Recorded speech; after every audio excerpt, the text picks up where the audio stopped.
இசைமதி வலையிலே பார்த்து கொண்டிருக்கிற அனைத்து உறவுகளுக்கும் வணக்கம். நான் உங்கள் இசைமதி வாணன். இன்னைக்கு நம்ம காணொலியில் எதை பற்றி பேச இருக்கோம் அப்படின்னு பார்த்தீங்கன்னா, மத்திய நிதி அமைச்சர் நிர்மலா சீதாராமன் அவர்களோடு, அதாவது சென்னை வந்திருக்கிற நிர்மலா சீதாராமன் அவர்களோடு நாம் தமிழர் கட்சியின் தலைமை ஒருங்கிணைப்பாளர் அண்ணன் செந்தமிழன் சீமான் அவர்களும் தமிழக வாழ்வுரிமை கட்சியின் தலைவர் அண்ணன் வேல்முருகன் அவர்களும் சந்தித்ததாக ஒரு செய்தி வெளியாயிருக்கு.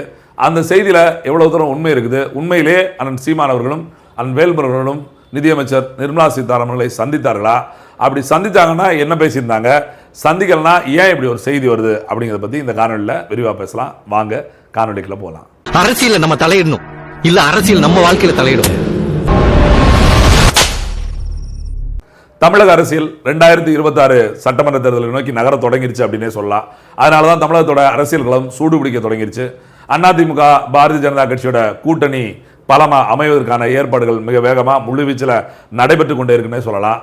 அதற்கேற்ற மாதிரியே எடப்பாடி பழனிசாமி அவர்கள் வைத்த கோரிக்கையான அண்ணாமலையை மாநில தலைவர் பொறுப்பிலிருந்து பாரதிய ஜனதா கட்சி தூக்க இருக்குது அப்படிங்கிற செய்தி மிக பரவலாக பேசப்பட்டு இருக்கு. அதே நேரத்தில் திமுக தன்னோட கூட்டணியை ஸ்ட்ராங்காக வச்சிருக்கு, அதுலேருந்து யாரையும் வெளியே விட்டுறக்கூடாது அப்படிங்கிற ஒரு நினைப்போடும் திமுக கூட்டணியிலேருந்து யாரையாவது வெளியே உருவிடணும் அப்படின்னு சொல்லி எதிரணியும் போட்டி போட்டுட்டு இருக்காங்க அப்படிங்கிறதும் களத்தில் பேசுபொருளாக மாறி இருக்கு. இந்த சூழலில் இன்றைக்கு பிரதமர் மோடி அவர்கள் தமிழ்நாட்டில் ராமேஸ்வரத்துக்கு வருகிறது வந்து அங்கே இருக்கக்கூடிய புதிய பாம்பன் பாலத்தில் மற்ற சில நிகழ்வுகளில் அவர் கலந்து கொள்ள இருக்கிறார். இந்த நேரத்தில் தமிழ்நாட்டுக்கு வருகை தந்திருக்கக்கூடிய மத்திய நிதி அமைச்சராக இருக்கக்கூடிய அம்மையார் நிர்மலா சீதாராமன் அவர்கள் தமிழ்நாட்டில் வந்து சென்னையில் தங்கியிருக்கிறாங்க. அவர்களை நாம் தமிழர் கட்சியோட தலைமை ஒருங்கிணைப்பாளர் செந்தமிழன் சீமான் அவர்கள் நேற்றைய தினம் சந்திச்சதா ஒரு செய்தி முதல்ல பரபரப்பாக பேசப்பட்டு எல்லா ஊடகங்களும் பேசுபொருளாகவே மாறிச்சு. அப்ப சீமான் அவர்கள் ஏன் நிர்மலா சீதாராமனை சந்திக்க வேண்டிய அவசியம் என்ன?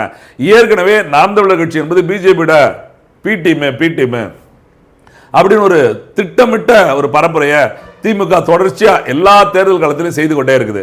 ஏன்னா நாம் தமிழர் கட்சிக்கு விழுகிற வாக்குகள் திமுகவோட வெற்றியை பாதிச்சு தோல்விக்கு வழிவகுக்கும் அப்படிங்கிறதுனால நாம் தமிழருக்கு வாக்குகள் விழுந்து விடக்கூடாது. நாங்கள் ஏற்கனவே சொன்னது போல இந்த பூச்சாண்டி காட்டி ஓட்டு வாங்குற மாதிரி பிஜேபி பி டீம் நாம் தமிழர் சொல்லிட்டே இருப்பாங்க இல்லையா. இப்பவும் அந்த வேலையை, அதாவது இந்த ஓராண்டு தேர்தலுக்கு தமிழக சட்டமன்ற தேர்தல் ஓராண்டு இருக்கிற நிலையில சீமான் பிஜேபி பக்கம் நகர்ந்துட்டாரு.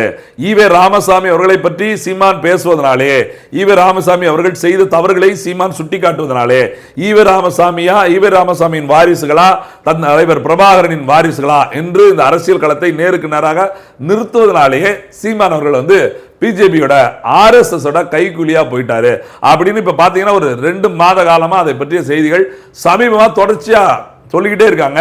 நாம் தமிழிலிருந்து வெளியே போகக்கூடிய ஒரு சில உறவுகள் கூட அதே குற்றச்சாட்டா சொல்லி வச்சிருந்தாங்க இல்லையா. அதை மெய்ப்பிக்கும் விதமா இப்படி இப்போ ஒரு புது செய்தியா நிதியமைச்சர் நிர்மலா சீதாராமனை சீமான் போய் சந்திச்சிட்டாங்க, அண்ணன் சீமான் அவர்கள் போய் சந்திச்சிட்டாங்க அப்படின்னு சொல்லியிருக்காங்க. இது எவ்வளவு தூரம் உண்மை அப்படின்னு பார்க்கிற போது அப்படியான நிகழ்வு நடந்ததா இன்னை வரைக்கும் நேரடியாக காணொலியோ நேரடியான புகைப்படமோ யாருமே காட்டல. ஆனா எல்லா ஊடகங்களும் அந்த செய்தியை செய்றாங்க. இப்பதான் நம்ம யோசிக்க வேண்டியிருக்கு, திட்டமிட்டு ஒரு செய்தி பரப்பப்படுகிறதா? சீமான் அவர்கள் தொடர்ச்சியாக இன்றைக்கு தேர்தல் காலத்தில் தொடர்ச்சியா சுத்திக்கிட்டே வராரு. ஒவ்வொரு இடத்திலும் நின்று ஒவ்வொரு இடத்திலும் மக்களை சந்திக்கிறதுல இருந்து கட்சிக்காரங்களை சந்திக்கிறது கட்டமைப்பை மறுகட்டமைப்பை இன்னும் சொல்ல புதிய கட்சி உருவாக்குற அளவுக்கு ஒரு முழு வேகத்தோட புயல் வீச்சோட ஒரு தொடர்ச்சியா தமிழ்நாடு முழுக்க பயணிச்சுட்டே இருக்காரு. ஒவ்வொரு நாளும் எங்க போறாரு அப்படிங்கிறத நம்ம யூடியூப், அதாவது சமூக வலைதளங்கள் மூலமா பார்த்துக்கிட்டு தான் இருக்கோம். இவங்க செயற்கைக்கோள் ஊடகங்கள்ல காட்டலனாலும் கூட, அதாவது தொலைக்காட்சியிலே பத்திரிகையிலே போடனாலும் கூட தொடர்ச்சியா அண்ணன் தமிழ்நாடு முழுக்க பயணிச்சுட்டே இருக்காங்க. அப்ப இந்த நேரத்தில் ஏன் அண்ணன் சீமான் அவர்கள் நிர்மலா சீதாராமனை சந்திச்சார் அப்படிங்கிற ஒரு கேள்வியை எல்லார் மத்தியிலும் ஒரு பேசுபொருளா மாத்திட்டா அவர் பிஜேபியோட பி டீம் அப்படிங்கிற உறுதியாகும், பிஜேபியோட கூட்டணி வைக்க போறாரு அப்படிங்கிற உறுதியை செஞ்சிடலாம் அப்படின்னு. ஏன்னா சமீபம் ஒரு வார காலமா பாத்தீங்கன்னா ஊடகங்கள்ல பேசக்கூடிய பிஜேபி ஆதரவாளர்கள் இல்ல பிஜேபி நிர்வாகிகள் RSS நிர்வாகிகள் தங்களோட கூட்டணி அப்படின்னு சொல்கிற போது ஒருவேளை முடிந்தால் விஜய் கட்சியோ நாம் தமிழரோ இதுல சேர்றதுக்கு வாய்ப்பு இருக்கு அப்படிங்கிற ஒரு வார்த்தையை திருப்பி சொல்லிக்கிட்டே இருக்காங்க. இதெல்லாம் என்னவாங்கன்னா திமுகவோட ஒரு கட்டமைப்புக்குள்ள பிஜேபி வேலை செய்யுது. உண்மையிலே பிஜேபிக்கும் திமுகவுக்கு தான் ஒரு தொடர்பு இருக்கு அப்படிங்கிறத நம்ம புரிஞ்சுக்க வேண்டிய அவசியம் இருக்குது.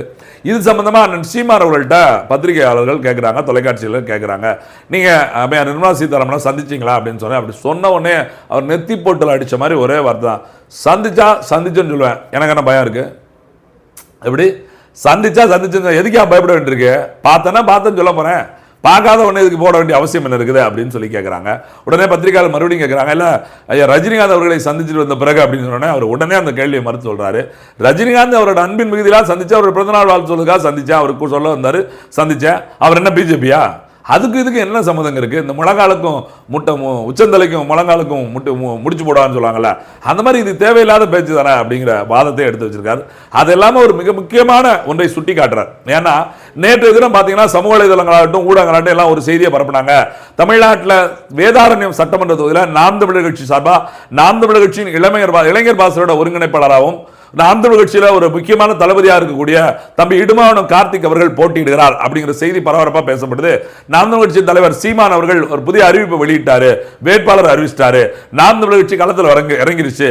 நாம் தமிழ் கட்சியோட வேட்பாளர் வேதாரண்யம் சட்டமன்ற வேட்பாளர் இடுமாவனம் கார்த்திகை அறிமுகம் செய்து கலந்தாய்வு கூட்டம் நடக்க இருக்கிறது. அந்த கூட்டத்தில் யாரெல்லாம் கலந்துக்கிறார், இப்படியான செய்திகளை மறுபடியும் போட்டிருந்தாங்க இல்லையா? அதை சுட்டி காட்டி அண்ணன் சீமான் என்ன சொல்றாரு, நேற்றைய தினம் தான் வேட்பாளர் அறிவிச்சுன்னு சொன்னீங்க, ஒரு வேட்பாளர். நான் ஏற்கனவே 60க்கும் மேற்பட்ட வேட்பாளர், இன்னும் சொல்ல போனால் 100க்கு மேற்பட்ட வேட்பாளர் தொட்டுட்டோம். ஆனாலும் நீங்க 1-2 சொல்லிக்கிட்டு இருக்கீங்க.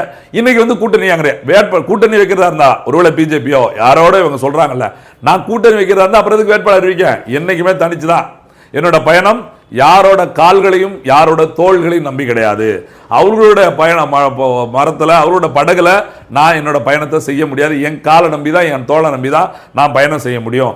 என்னோட கொள்கை என்னோட லட்சியங்களை அடைவதற்கு நான் கொண்ட பாதை மட்டும் தான் சரியா இருக்கும். தனித்து தான் நாம் தமிழர் கட்சி இந்த வர்ற 2026 சட்டமன்ற தேர்தலும் போட்டியிடுது அப்படின்னு நெத்தி போட்டில் அடிச்ச மாதிரி ஒரு பதில சொல்லியிருக்கார். ஏன்னா இப்போ சில காலங்களா சீமான் நாம் தமிழர் கட்சி கூட்டணி போக வாய்ப்பு இருக்கு. நான் இவ்வளவு எம்எல்ஏ ஜெயிக்கணும் என்ன பண்றது, ஒரு 10 எம்எல்ஏ வேண்டாமா, 20 எம்எல்ஏ வேண்டாமா அப்படிங்கிற மாதிரியான பேசு பொருட்களின் மூலமாக நாம் தமிழருக்குள்ளேயும் ஒரு சலசலப்பை ஏற்படுத்திடலாம். அண்ணன் சீமான் ஒருவேளை கூட்டணிக்கு போயிடுவாரா அப்படிங்கிற சிந்தனையை கொண்டு வந்துடலாமோ அப்படின்னு நப்பாசை பண்ணிக்கிட்டு போடுகின்ற ஊடகங்களுக்கு, அவரை பரப்புகிற கருத்தியலாளர்கள் அப்படின்னு சொல்லக்கூடிய அந்த அறிவாளிகளுக்கு செவுட்ல அதை கொண்டு அடிச்ச மாதிரி, அது செருப்பை கொண்டு அடிச்ச மாதிரி அண்ணன் வந்து ஒரு பதில் சொல்லியிருக்காரு. யாரோடும் கூட்டணி கிடையாது, தனித்து போட்டி. தம்பி இடுமானம் கார்த்தி மட்டும் இல்லை, எங்கள் அக்கா சீதாலட்சுமி மட்டும் இல்லை, பல வேட்பாளர்களை அறிவிச்சிட்டான் அப்படின்னு சொல்லி மிகப்பெரிய அளவில் அந்த நேர்காணலை முடிச்சிருக்கிறாரு. அப்போ நம்ம என்ன யோசிக்க வேண்டியிருக்கு அப்படின்னு பார்த்தா, தமிழ் தேசியம் பேசிக் கொண்டிருக்கிற நாம் தமிழர் கட்சி அதன் சீமான் அவர்களை தொடர்ச்சியாக இந்திய தேசியத்தோடு, இன்னும் சொல்ல போனா தமிழ் தேசியம் என்பது ஒரு பாரதிய ஜனதா கட்சிக்குள்ள அடைபடுகிறது, RSS சித்தாந்தத்துக்குள்ள போகுது அப்படிங்கிற ஒரு மாய தோற்றத்தை, ஒரு முற்றிலும் பொய்யை, ஒரு முழு பொய்யை மக்கள்கிட்ட கொண்டு போய் சேர்த்தணும் அப்படிங்கிற ரீதியில் திராவிட முன்னேற்ற கழகத்தோட அஜெண்டாவில் தான் பிஜேபியோட உதவியோட இந்த பத்திரிகைகளும் இருக்கக்கூடிய ஊடகங்களை பயன்படுத்தி திமுக தான் இந்த வேலையை செய்யுது அப்படிங்கிறது அப்பட்டமா தெரிய வருது. அதான் உண்மை. ஏன்னா அண்ணன் சீமான் தமிழ்நாடு முழுக்க பயணிக்கிற போது, தினந்தோறும் பல செய்தியாளர் சந்திப்பை சந்திக்கிற போது, முக்கிய நிகழ்வுகளை கலந்து கொள்கிற போது, கட்சி பொறுப்பாளர்களை சந்திக்கிற போது, நம்முடைய மூத்தவருடைய நினைவிடங்களுக்கு செல்லும் போது, அவர் சிலைகளுக்கு மாலையிடும் போது, எதை பற்றியும் செய்தியில காட்டாத இந்த ஊடகங்கள் சந்திப்பே நடக்காத, இன்னும் பார்க்காத நிர்மலா சீதாராமன் சீமான் பார்த்தார் அப்படின்னு சொல்லி ஒரு பொய்யான செய்தியை ஒரு கேள்விக்குறி மட்டும் கடைசியில் போட்டுட்டு அதை தொடர்ச்சியா உண்மை போல ஒளிபரப்ப வேண்டிய அவசியம் என்ன இருக்கு? நாம் தமிழர் ஏற்கனவே 8.2% வாக்குகளை பற்றி அங்கீகரிக்கப்பட்ட ஒரு கட்சியாக, மாநில அங்கீகரிக்கப்பட்ட கட்சியாக மாறினதுக்கு அப்புறம் இந்த தேர்தலில் நாம் தமிழர் கட்சியோட வாக்கு என்பது மிகப்பெரிய தாக்கத்தை ஏற்படுத்தும் அப்படின்னு எல்லா அரசியலாளர்களும், எல்லா கருத்தியலாளர்களும், எல்லா அரசியலை உணர்ந்த பேச்சா அத்தனை பேருமே பேசிட்டு இருக்காங்க. அப்ப இது திமுக வயிற்றுல புளிய கிடைக்கும். இன்னும் சொல்லப்போனா ஸ்டாலின் சொல்லிய முடியாம டோப்பாவே கையில வரும்னு சொல்லுவாங்க. அந்த மாதிரி அவருக்கு சிக்கலாதான் இருக்குது. இதை எப்படி சரி பண்ணலாம் அப்படிங்கிறது தான். இன்னும் சொல்ல போனா அம்மையார் நிர்மலா சீதாராமனை ஸ்டாலின் அவர்கள் சந்தித்ததாக ஒரு செய்தி வருது, ஒரு புகைப்படங்கள் கூட வெளியிட்டிருக்காங்க. அது எவ்வளவு தூரம் உண்மைன்னு தெரியல. அப்படி ஸ்டாலின் அவர்கள் சந்திச்சிருந்தா அந்த சந்திப்பை மறைச்சிட்டு சீமான் அவர்கள் சந்திச்சதாக சொல்ல வேண்டிய அவசியம் எங்கிருந்து வருது? ஏன் ஒரு மாநில முதலமைச்சர் மத்திய முதலமைச்சர் சந்திச்சார் அப்படின்னு சொல்றதுல என்ன சங்கடம் இருக்குது? இதே மத்திய ஆளுங்கட்சி எதிர்கட்சியா இருக்கக்கூடிய எடப்பாடி பழனிசாமி உள்துறை அமைச்சர் அமித்ஷாவை சந்தித்து பேசி சொல்லியிருந்தாரு. அந்த நேரத்தில் நான் நாட்டின் நலனுக்காக சந்திச்சேன், கூட்டணிக்காக சந்திக்கல அப்படின்னு சொன்ன உடனே மாநில நலனுக்காக சந்திச்ச எடப்பாடி பழனிசாமிக்கு நன்றின்னு தானே சொல்லியிருந்தாரு. அப்ப ஸ்டாலின் அவர்கள் கூட நிதியமைச்சரும் நிதி பெறுவதற்காக சந்திச்சேன் அப்படின்னு சொன்னா கூட எடப்பாடி அதை வாழ்த்து தயாரா இருப்பாரு. அப்படியே அந்த சந்திப்பை மறைக்கணும். அவங்க சந்திப்பை மறைச்சிட்டு நடக்காத ஒரு சந்திப்பு நடந்ததாக சொல்ல வேண்டிய அவசியம் என்ன வருது? இதுல என்னன்னா பாருங்க, திருப்பியும் தமிழக வாழ் உரிமை கட்சி தலைவர் வேல்முருகன் அவர்களும் சந்திச்சார் அப்படின்ட்டாங்க. அவரும் சொல்லிட்டாரு, அப்படிலாம் நான் சந்திக்கவே கிடையாது. ஒருபோது மனித குலத்திற்கு எதிராக தொடர்ந்து செயல்பட்டு கொண்டிருக்கிற பாரதிய ஜனதா கட்சியோடு நான் கைகோர்க்க முடியாது, நான் திராவிட முன்னேற்ற கழகத்தில் ஸ்ட்ராங்கா படுத்திருக்கேன் அவர். எப்படி நாம பெட்டுக்கிட்டலாம் போட்டு தலையில காலில் ஒரு தலையின தலையில் ஒரு தலையின 2 தலையின வச்சு போட்டிருக்காங்க. அதெல்லாம் ஒருபோது எஞ்சி வர மாட்டேன். ஏசி ரூம் வேற சும்மா இருங்க. அங்கேருந்து அப்படி யாராவது எங்களை நீங்க திமுக உடனே பிரிக்க நினைக்கிற அந்த மதவாத சக்திகளை நாங்கள் பதிலடி கொடுப்போம், ஒருபோது இங்கிருந்து நகர மாட்டோம் சொல்லி திமுகவே நான் தான் கட்டி காப்பாத்துறேன்னு சொல்லி ஒரு பக்கம் எங்க அண்ணன் வேல்முருகனும் ஒரு பக்கம் எங்க அண்ணன் திருமாவளவனும் அப்படி கத்தி கதறி சண்டை போட்டுக்கிட்டு இருக்காங்க. அப்ப அவரை சொன்னதும் பொய்யின் ஆயிப்போச்சு.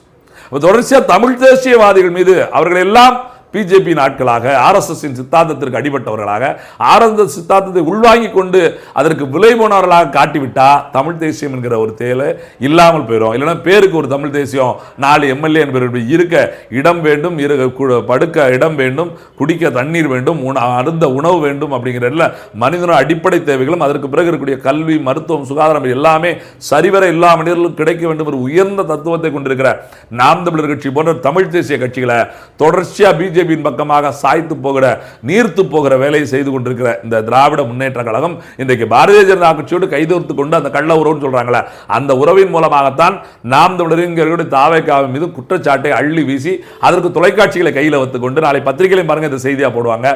எல்லாரும் சந்திச்சார் ஒரு பக்கம் எழுதிட்டு கடைசியில் இதை பற்றி கேட்டதற்கு சீமான் சந்திக்கவில்லை என்று சொன்னார் அப்படின்னு சொல்லி ஒரு இடத்துல முடிக்கிற அளவுக்கு அந்த செய்தியை பார்க்கிற எல்லாருக்கும் சீமான் நிர்மலா சந்திப்பு, வேல்முருகன் நிர்மலா சீதாராமன் சந்திப்பு அப்படிங்கிற அளவுக்கு பெரிய அளவில் போட்டு உள்ள போன இல்லை என்று மறுத்து விட்டார்கள் அப்படின்னு போட்டிருப்பாங்க. அப்ப நீங்க மக்கள் தான் இதை புரிஞ்சுக்கணும்.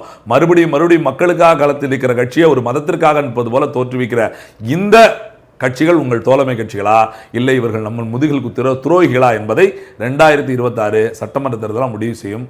சந்திப்போம்.